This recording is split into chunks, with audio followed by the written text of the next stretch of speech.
ordiziarra nahi, baina Santurtzin hautatu nuen langintza.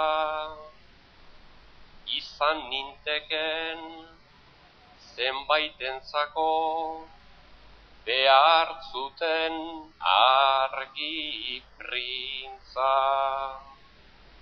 Ezkerraldea erdalduna zen, neretzat aze desditxa. Euskaldun izan nahi zuten haiek, behar nituen zerbit. Unibertsitatera heltzean konturatu nintzen nire euskara eta beste neska mutilak erabiltzen zutenaren artean ezberdintasun izugarria zegoela. Zergatik, haiek beti erabiltzen zutelako eta nik ez. Ezkerraldea industrializazio prozesua gehien jasan duen euskal lurraldea izan da. Hasieran Santurtzi eta Portugalete herri arrantzaleak ziren, eta Barakaldo zein Sestao baserriz betetako herriak, baina 19. mendean den aldatu zen.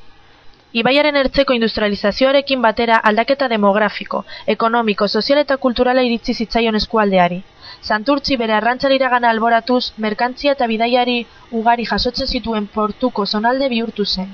Beraz, eskualde honek immigrazio handia jasan zuen, eta honekin batera euskara hizkuntzaren galera. Gaur egun, iragan horrek utzitako egoera aldatu nahian Eusko Jaurlaritzak Euskara Plana abian jarri du.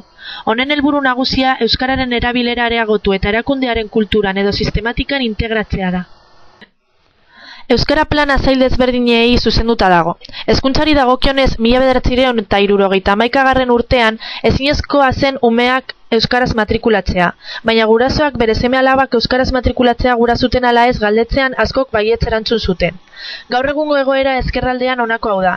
Ama hizkuntza gaztelera izaten jarraitzen du, baina euskaraz egindako matrikula kopurua handiagoa da. Lehen B eredua nabarmena zen hezkuntzan, baina 1990 urtean dek gora egin zuen. Azken bi urteetan Euskal Autonomia Erkidegoko haurrezkuntzan 10 ikasletik 6 D eredua aukeratu zuten. Neurri atzekoak ematen dira ezkerraldeko aldean. Osakidetzaren kasuan, Euskara Planak hizkuntzaren normalizazio prozesua hazten du. Hau da, plan honen ostean beste prozesu batzuk egongo dira. Prozesuak hiri eta herrietan dagoen euskara egoeraren arabera egingo dira. Beraz, ezkerraldean beste herrialdeetan baino prozesu gehiago emango direla aurreratzen du Eusko Jaurlaritzak.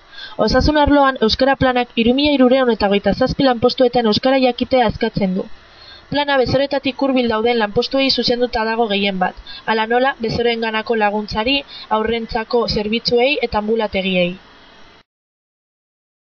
Naiz eta zail hauetan euskara bultzatu nire herria eta hemendik hurbil dauden herrietan gaztelera zentzuten da kalean. Hau aldatzen ez badugu euskararen normalizazioa ez da inoiz emango.